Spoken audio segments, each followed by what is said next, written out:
Hello everyone, welcome back to the channel. Today I will do a video for you about lightning. I had a question about it, how I approach pages with light sources or how I like to create a glow around objects and certain things. So I think it's a great time to dive in, have a look at some of my color pages and you might want like it.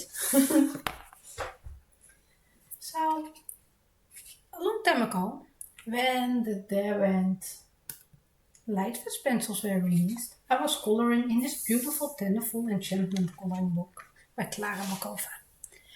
I colored this page with a sleeping mouse, and it's been years and years ago. But when I first started, I didn't know how to create light effect, and I must admit, I'm still not great at yeah decide where to put the highlights, where to put the shadings, and I just go with the flow. And I think most of my pages are not correct. For this page, really early on, I didn't even color the candle, but this candle that is not lit create this yellow glow on the berries, on the bed, on the sleeping mice. And I like the glow effect. There's some on the candle, lantern, but not the candle is not lit. I just noticed it now. And I think it's quite funny. So you can add some yellow shading before you start coloring. Keep it there. Go on top of it with your main color lightly, so you still can see the yellow colors from the candle in this from the light source, I think.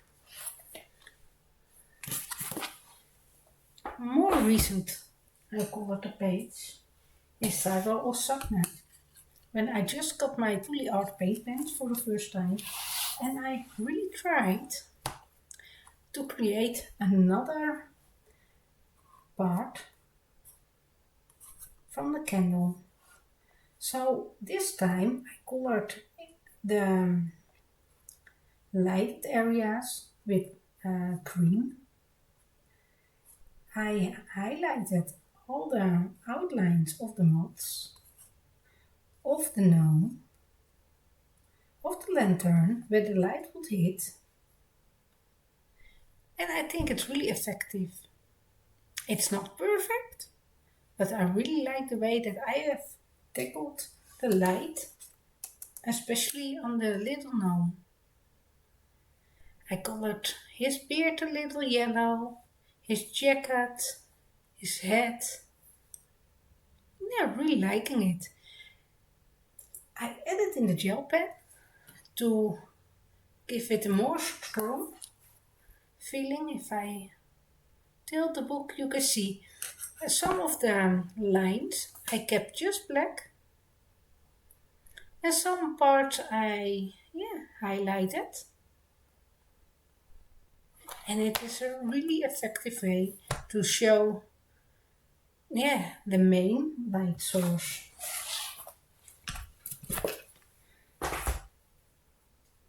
More recently, I went for a very simple approach. It was fun, and let me find the right one. Oh no, it's not in this one. I have to pick up this one. Yes, I started this page, and as you can see, I wanted to create a yellow glow around those flowers. I wanted them shiny, and this is not a perfect way to do it, but this was the look that I was going for. So I simply put down with watercolor a circle, just free-handed, not a stencil. If you really want to make perfect circles, you can create circles with stencils around it and paint it in.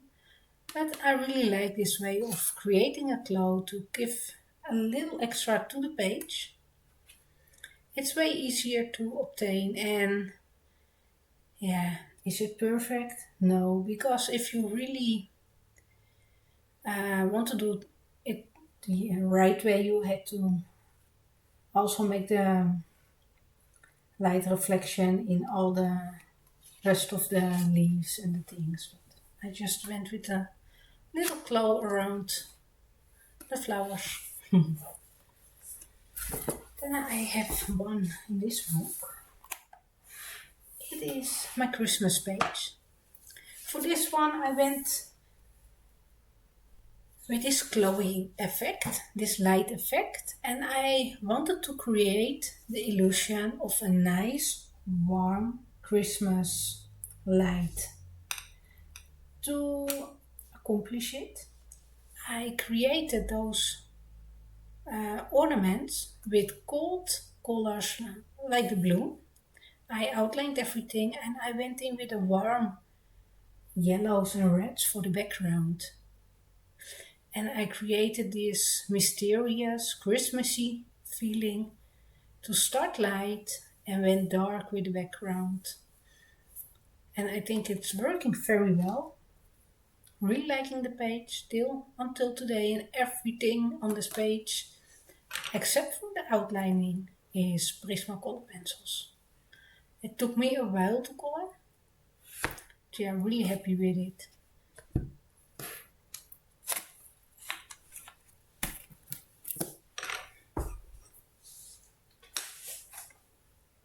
Another Hannah Carlson page that I did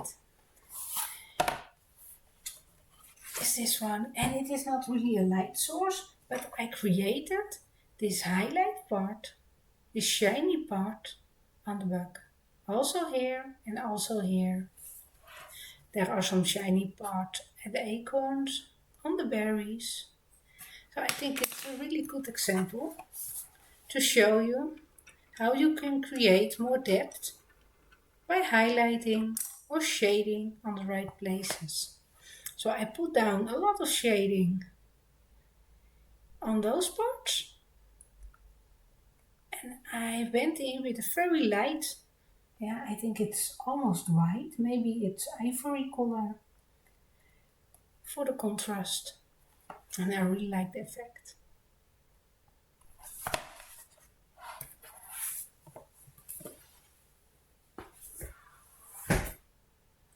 To create a nice shade and highlight, some coloring books are grayscale, and the illustrator, the artist, is really helpful and put down a lot of the shading for you.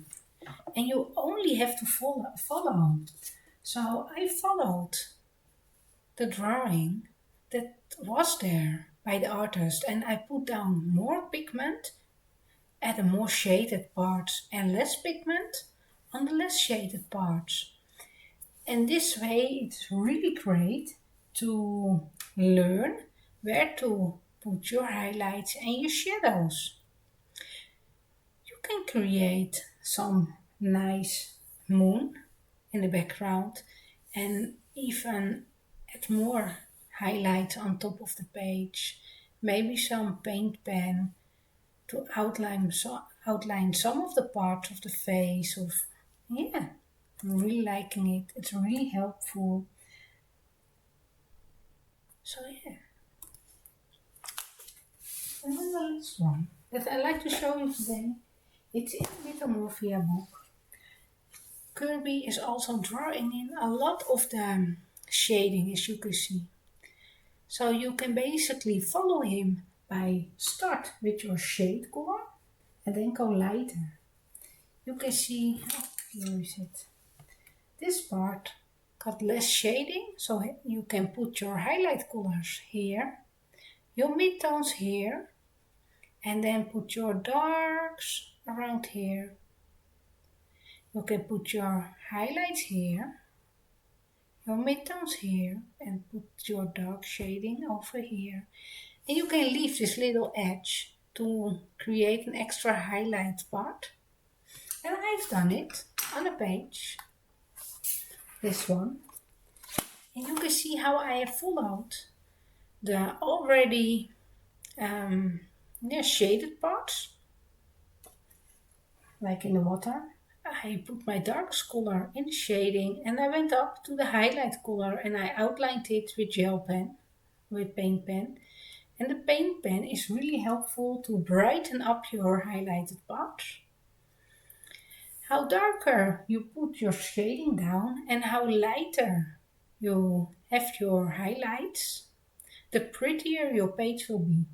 The more contrast you are able to create, the more the page will speak to you. Like around this eye, I went in with really, really dark colors and yeah, it's really speaking to me.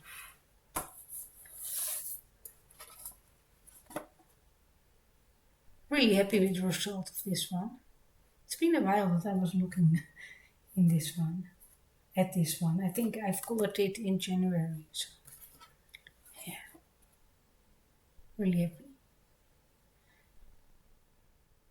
Yeah, you can even add in some more highlight if you want with paint pen. Highlight to create a glow from a falling star, shooting star, I must say. Even this part you could have be more highlighted from the star if it is a really bright one. You can create more glow around things with a simple pencil. Yeah. And I think that's everything that I know about light sources and things. I am not great at it, as you have seen.